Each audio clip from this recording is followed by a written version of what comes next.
Bienvenidos y bienvenidas a un nuevo capítulo de Libros que Leo, una instancia justamente para conversar sobre aquellas cosas que leemos, pero que finalmente a veces no tomamos, sobre todo el conocimiento de quienes están detrás de estas hermosas palabras. Hoy nos acompaña una autora muy especial para conversar, de un libro muy sorprendente, que es una invitación al autoconocimiento, a la reflexión y estar pendientes de aquello que a veces no tomamos mucho el peso y justamente es nuestro cerebro. Es por esto que nos acompaña Cintia Hurtado para conversar sobre este hermoso libro y que en lo particular a mí me llamó muchísimo la atención. Se llama Cerebro para Millennials. Yo en mi caso soy generación Z. Sin embargo, esto no me dejó exenta de estar pendiente, porque muchas veces, claro, hablamos del autoconocimiento, de la reflexión, pero nunca del cerebro y de la neurociencia. Entonces, primero que todo, darte la bienvenida y preguntarte de plano, ¿por qué escribir finalmente de neurociencia? Hola Florencia, bueno, en primer lugar muchas gracias por la invitación, es un gusto estar contigo hoy, sobre todo hablando de una temática que a mí me apasiona y me parece que es muy importante conversarla, que es la salud cerebral.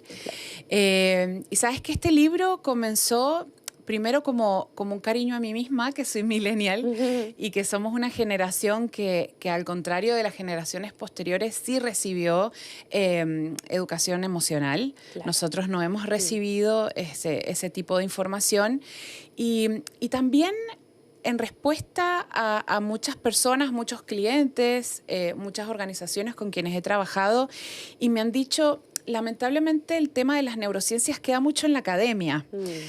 ¿Dónde puedo encontrar información que sea fácil de leer? Que si yo soy un médico o si soy un docente o si soy una ama de casa, puedo entenderlo. Y la verdad es que no tenía respuesta. Le decía, no conozco ningún libro que pueda ser tan simple de leer. Así que en base a esas necesidades dije, no, vamos a animarnos y de la mano entonces de Penguin Random House pudimos sacar este libro que es el Manual del Cerebro para Millennials. Excelente, mira, en mi caso yo soy humanista, yo creo que muchos de quienes me escuchan también pueden tener esta tendencia y claro, leer de neurociencia es completamente distinto y te abre un mundo gigante y tú vas abordando diferentes temáticas que ahí invitamos a que obviamente las puedas leer y profundizar. Pero una de las cosas que me llamó mucho la atención es cuando hablamos del estrés. Sí. Porque el estrés finalmente es un tópico que hoy trasciende generaciones. Por ejemplo, generaciones millennial, centennial, generación Z. Y finalmente afecta mucho a lo físico, pero a veces como que nos olvidamos un poquito de que también afecta al cerebro. Sí. Y dentro de toda esta temática está como el multitasking, que yo creo que está presente en el trabajo, en los colegios. Sí. Entonces finalmente preguntarte cómo afecta este multitasking a la salud física, emocional y cuánto impacta también en el cerebro. Mira, el multitasking es un producto que nos han vendido, muy bien vendido, y que en realidad lo que muestran los estudios es que nos hace muchísimo daño. Porque va en contra de la naturaleza del cerebro. El cerebro no puede concentrarse en varias cosas a la vez. Lo que hace es cambiar de foco de forma muy rápida. Cuando nosotros pensamos de la atención, nosotros tenemos que pensar en una torta, ¿no? Que es el 100%, claro. ¿Vale? Y yo voy dividiendo ese 100%, esa torta, la voy dividiendo en pedazos a partir de las actividades que yo tengo que hacer. Pero no es que yo tengo 100% en la cocina, en la olla donde estoy cocinando el arroz, 100% con mi hijo que está gateando y que no quiero que meta los dedos en el enchufe, 100% en el WhatsApp. O sea, algo se me va a quemar, alguien se va a caer, porque mi cerebro, al final de cuentas, no está diseñado para hacer eso. Y lamentablemente, y seguramente te habrá pasado, cuando nos metemos en las bolsas de trabajo, una de las cosas que las empresas buscan... está como un requisito casi. Claro, sí. que trabajes bajo presión. Exacto. Y que seas capaz de hacer varias cosas a la vez. Y eso al final no nos damos cuenta que termina generando una licencia médica, ¿no? Entonces creo que es uno de los grandes estresantes en esta vida moderna. Y que al poder entender cómo funciona nuestro cerebro y qué necesita, empezamos a decir, no, yo esto no lo voy a hacer, con esto no voy a negociar. Estar más consciente, yo creo que hace falta, ¿o no? Sí, totalmente, porque creo que se habla mucho de salud mental y está buenísimo, pero nos olvidamos que la base de la salud mental es la base cerebral, es la salud cerebral. Ojo, y me gustaría hacer un hincapié porque tú en el libro, de hecho, lo dices textual, como, ojo, está la salud mental y está la salud cerebral. Sí. Y eso a mí me hizo mucho ruido porque no se habla. Entonces, si tocamos también ese punto, yo creo que es muy interesante ver la diferenciación. Sí, claro. Cuando nosotros hablamos de salud mental, hablamos de el resultado de la salud, de las estructuras que tienen que ver con mi salud mental, que al final es mi sistema nervioso, que está compuesto por varias estructuras, entre ellas mi cerebro. Claro. Es como, pensemos en un auto, ¿sí? La salud mental sería en preocuparme que mi auto llegue a 200 kilómetros por hora. La salud cerebral sería el yo preocuparme que primero mi motor esté bien, darle el aceite que necesita para que en algún momento el auto llegue a los 200 kilómetros por hora. Pero si yo solo me enfoco en los 200 kilómetros por hora, los 200 kilómetros por hora y no conozco la mecánica interna, por ahí le puedo hacer daño y puedo tener expectativas que no son las más realistas. No, comprendo. De hecho, no solamente un daño que, claro, puede empezar en lo físico, pero que trasciende a lo cerebral o a otro cerebro que también menciona en el libro, que ahí llamamos justamente a leerlo para entender eso de doble cerebro que uno tiene, que viene siendo también este intestino que finalmente toma todo esto y se traduce en consecuencias. Pero otro de los tópicos que tú tocas es la importancia del diálogo interno. Sí. Pero yo creo que como muchos que nos pueden estar escuchando, yo he leído cantidad enorme de libros de autoayuda, bastantes. Y finalmente, claro, te dicen mucho esto, la importancia del diálogo, de conversar, de entender. Pero a veces cuando no te lo dicen desde la ciencia o con algo basado, uno no lo cree, como que no le toma el peso a lo que las palabras tienen finalmente en lo cotidiano. Entonces, ¿cuánto, por ejemplo, interfiere el diálogo interno en mi destino? Yo creo que eso es muy importante. Muchísimo, muchísimo. El cerebro tiene 3 etapas de impacto, a mí me gusta llamarlo. Una cosa es lo que yo pienso y me repito en silencio, ¿sí? Claro. Que tiene que ver con este diálogo interno. Luego, esto tiene un impacto enorme, literalmente en mis redes neuronales, porque mientras yo más repito algo, más fortalezco esa red neuronal, y lo más lógico es que ante cualquier situación que tenga que ver con esa red, la primera red que se va a activar es esa. Claro. ¿Sí? Por ejemplo, si yo todo el tiempo estoy diciéndome, yo no sirvo para nada, yo no soy inteligente, yo no soy capaz, no puedo, yo voy reforzando eso solito. Y entonces, cuando yo recibo un desafío del exterior y me dicen, Cintia, tienes que estar en un programa para hablar sobre tu libro, la primera red que está más fortalecida es la que se va a activar. Y yo voy a decir, no quiero ir porque yo no soy suficiente, porque no soy inteligente, porque no soy capaz. ¿Como este síndrome del impostor? Tiene muchísimo que ver con el síndrome del impostor, que va a depender mucho del diálogo que yo tengo. Ahora, esta es la primera etapa. El segundo escalón de impacto tiene que ver con que yo lo pienso, pero también lo digo de mi boca hacia afuera. Por ejemplo, tú y yo estamos conversando y yo digo, oye, ¿sabes qué? Yo creo que yo no sirvo para nada. Y tú me dices, pero amiga, ¿cómo vas a decir eso? No, si es que yo no me voy a animar a ir a la entrevista porque yo creo que no puedo. Ese es un segundo impacto. Entonces, el cerebro no solo me escucha mis pensamientos, sino que me escucha lo que digo. Al verbalizar. Claro. Entonces, estoy como afincando más esa información. Y en tercer lugar, cuando yo le escribo. Entonces, por ejemplo, yo tengo un diario, hago journaling y digo, hoy amanecí mal porque perdí una oportunidad y es lógico porque yo no sirvo para nada. Entonces, no solo mi cerebro lo registra, no solo lo escucha, sino que lo lee. Claro. Entonces, son formas distintas de afianzar esa creencia. Y todo comenzó con mi diálogo interno. Entonces, creo que subestimamos mucho las palabras que nos decimos y, por otro lado, somos generaciones muy duras con nosotros mismos, somos muy autocríticos y eso hace que nuestro diálogo interno se vea afectado, sin duda alguna. Claro, yo creo que esta típica frase de que el lenguaje construye realidades es muy real en este sentido de cómo yo me trato finalmente es lo que yo me creo en el hecho de ser persona, ser mujer, ser hombre. Pero también, aparte de esto que tú dices, el momento actual en que nosotros nos situamos, ¿cuánto interfieren también las redes sociales? Muchísimo. Sabes que el otro día estaba hablando con una amiga que tiene hijos adolescentes y yo le decía, a mí no me gustaría ser adolescente en este momento, No. en este momento del mundo, porque es muy difícil. Si a nosotros, yo trabajo con redes sociales y me cuesta a veces separar lo que es un troll de una opinión verdadera, o no tomarme las cosas personales algunas veces con algunos comentarios. Imagínate un cerebro que está en desarrollo, un cerebro que está buscando quién es, quién soy, a dónde voy, qué me gusta, qué no me gusta.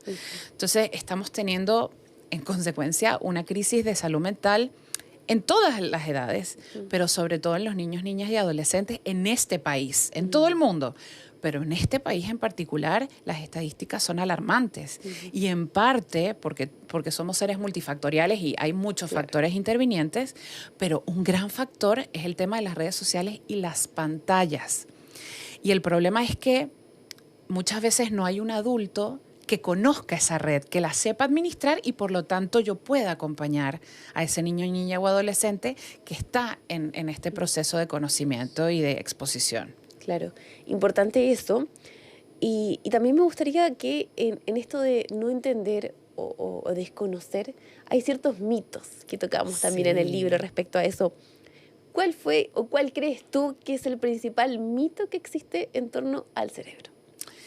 Mira, además del multitasking, que es uno de los Es tremendo, es tremendo. de los mitos más importantes, por ejemplo, tenemos el gran mito de que muchas veces estamos en el baño, en el espejo, nos estamos arreglando y decimos, ya es demasiado tarde, yo ya no puedo cambiar. Es verdad. ¿No? O por ahí... Voy a llegar atrasada. Claro, o por ahí ya tengo 60 años, que me voy a poner a estudiar. Y por ahí hay gente que te dice, pero es tu sueño. No, ya es muy tarde. No tengo la capacidad de aprender. Falso.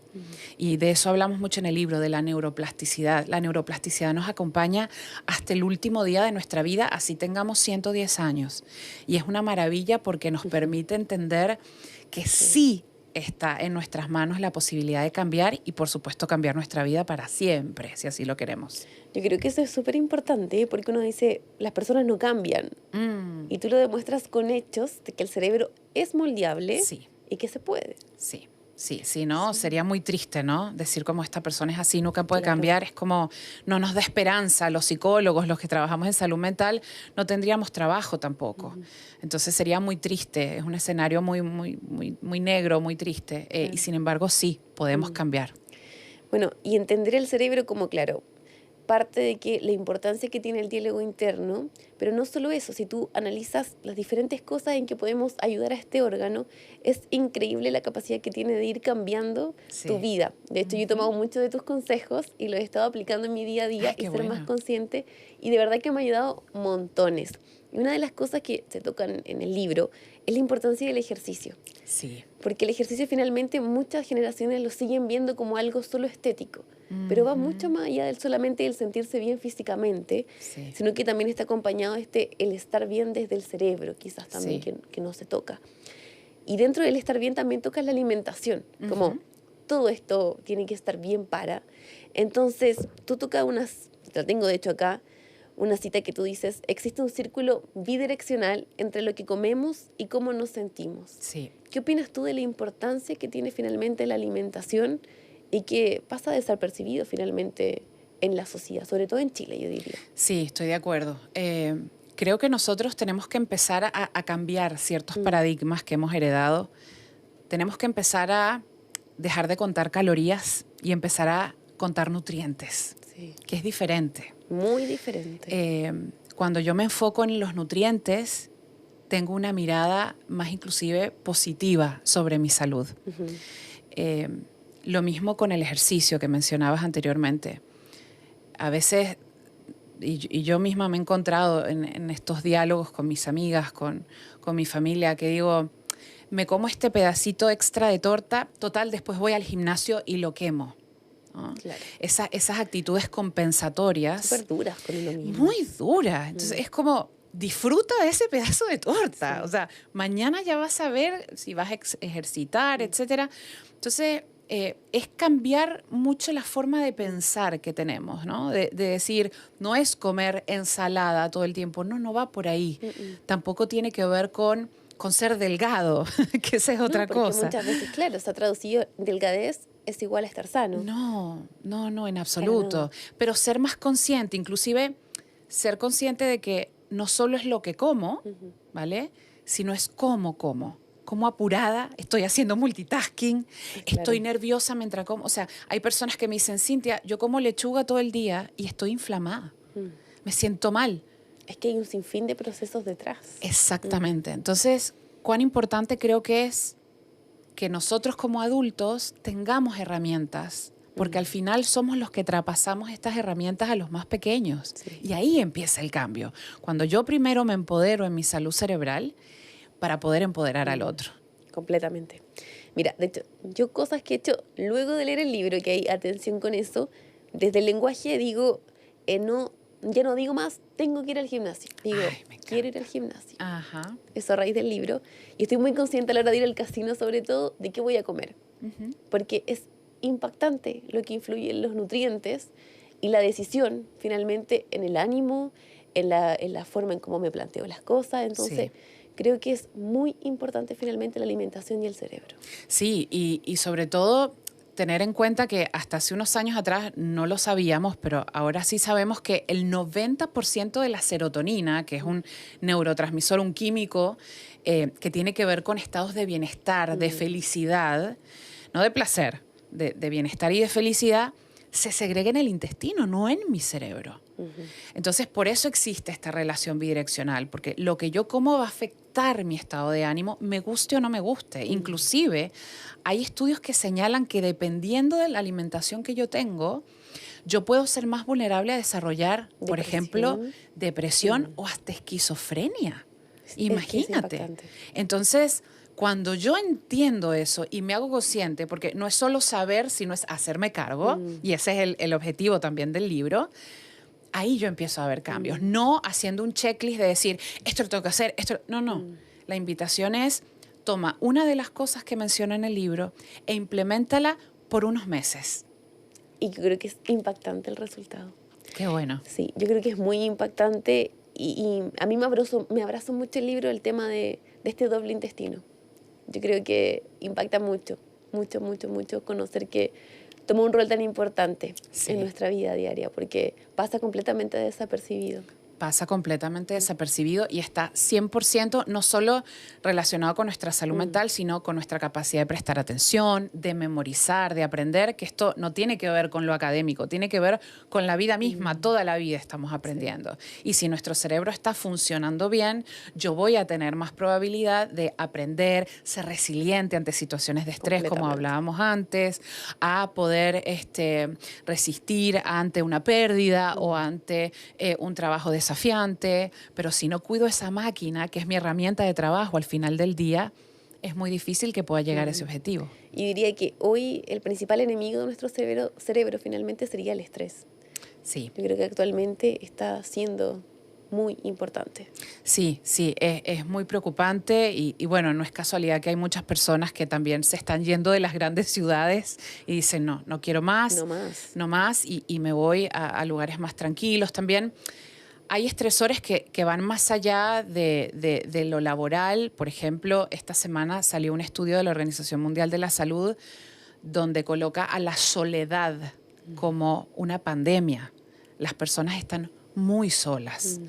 Y eso también es estresante para el cerebro, porque somos hechos para estar con otros y aprender de otros. Exacto. Y cuando yo, inclusive puedo estar con muchas personas y estar muy solo. Entonces, cuando me siento en esta situación, el cerebro dice, estás trabajando contra natura, no me estás ayudando. Y eso lamentablemente lo estresa. Cintia, yo creo que ahora me gustaría llevarte a la segunda parte del programa. Sí. Que tiene que ver con una dinámica un poco más lúdica. A ver. Acá te presento nuestro libro. Y con esto damos inicio a la sección del bloque que se llama Érase un emoji. ¡Ay, me encanta! Entonces, esto nace finalmente para dar mayor creatividad a todos los autores y las autoras que vengan. Y vamos a ir sacando de a uno emojis. Okay. La idea es que creemos historias. Puede ser romántica, puede ser de terror, de neurociencia. Bien. Pero ahí queremos ver tu creatividad en el momento. Wow, ¿Qué te parece? Me encanta. Me encanta. Abierta el desafío. Ya, vamos aquí a abrir nuestro libro y ya, cerrando los ojos ahí, que saques A ver. un emoji. Vamos a ver cuál sale. Ay, mira, Ya. justo. Un doctor. Un doctor. Otro más. Saquemos el tiro, otro Vamos más. a sacar otro más. Vamos a sacar ahí los 5. Un pollito. Un pollito. El tercero va saliendo y es Una bomba. una bomba. Ay, No qué- me puedo imaginar qué va a salir de esta historia. Caramba. El cuarto, un osito. Un osito de peluche. Y el quinto, Ah, caramba. un elfo. Una elfa. Un hada. Bien, wow, me encanta. Veamos qué podemos crear. Tiene que estar en este orden Como tú quieras. como yo quiera. Como tú quieras. Queremos ver esa capacidad creativa. Muy bien, me encanta. ¿Qué saldrá? ¿Qué saldrá? Recordemos, a ver cómo lo ordenamos. Bien, lo estoy ordenando con primero el médico, Ya, después la elfo, ya. el osito de peluche, una bomba y un pollito. Me encanta. Somos todos oídos. Bien, bueno. Había una vez un médico que tenía dos grandes pasiones. Su primera pasión era poder trabajar con sus pacientes y poder darles una mejor salud mental, porque era psiquiatra, eso Comprendo. me olvidé decirlo. Pero su segunda pasión era leer, Ya. leer libros de ficción, porque al ser médico pobre tenía que lidiar con realidades muy duras. Me imagino. Entonces, la lectura hacía que él pudiese de alguna manera disociarse y separar tanta carga emocional que tenía todos los días después de volver del trabajo. Y lo hacía a través de la lectura. Y un día se encuentra con un libro con una tapa muy llamativa, una tapa de color azul, con la figura, con el rostro de una elfo, con unas orejas muy puntiagudas, con unos ojos muy pronunciados, tenía una diadema en su cara, en su cabeza, tenía un vestido de color verde. Y era interesante porque le llamó la atención esta carátula del libro, porque esta elfo tenía en su mano un osito de peluche. Un osito de peluche, Sí. me encanta. Y dijo, ay, mira qué tierno, mira qué interesante, una elfo con un osito de peluche. ¿Qué pasó? Y empezó a leer el libro y la verdad es que la trama era impresionante. Y era tan atrapante que no podía dejar de leer y dijo, no, este libro es una bomba. Este libro es impresionante. No lo puedo creer. Me estremece. Esto se lo tengo que contar a los pacientes porque me está cambiando la vida. Y entonces, estando en la lectura, dice, ay, acabo de recordar que ya se está ocultando el sol y eso me va a ayudar, si salgo, a que mi cerebro empiece a generar esa melatonina que necesito para poder dormir más tarde. Y salió a su patio y se sentó en una reposera con su libro de ficción sobre la elfo con su osito de peluche, que era una bomba. Y estando leyendo en su reposera, se dio cuenta de que se le habían salido los pollitos del gallinero. Y el pobre dice, ay, bueno, voy a tener que dejar de leer este libro, voy a hacer una pausa. Y entonces se tomó el tiempo para recoger a los pollitos que habían salido, a saludar a sus gallinas y entonces comenzar su rutina para después ir a descansar. Cintia, estoy impactadísima de la capacidad de creación. En ningún caso yo lo habría hecho de esa manera. Ahí los invitamos a que comenten, yo creo, del 1 al 10, ¿cómo les pareció esta historia? Ay, mi cerebro está así sacando humito. Ahí activamos el estrés, todo. Sí, pero un buen estrés, un buen estrés estrés. positivo. Sí, sí, sí. Cintia, yo creo que más que agradecidos y agradecidas quienes te escuchamos hoy, creo que el cerebro es uno de los órganos más importantes, si no el más importante, yo creo, de nuestro cuerpo, y que es necesario hablar de él, del impacto que tiene y de la importancia que tenemos que darle siendo responsables de nuestro cuerpo. Sí, totalmente. Yo te quiero agradecer por el espacio, por la oportunidad de poder conversar de estos temas que si no lo hacemos aquí, ¿dónde se van a hacer? Así que muchísimas gracias y los invito a todos a leer el manual. Por supuesto, acá tenemos el libro. Así es, lo pueden encontrar en todas las librerías y feliz de recibir también el feedback de la gente. Si estás interesado en que yo en el futuro pueda escribir otro libro y pueda continuar hablando de este tema, ¿qué es lo que necesitas? ¿Qué te faltó en este primero? En el segundo lo vamos a incluir, se los Me prometo. encanta. Ahí está la invitación entonces, a que comenten, que nos lean, por supuesto, y muchas gracias por acompañarnos. A ti. Chao, chao. Los libros que leo.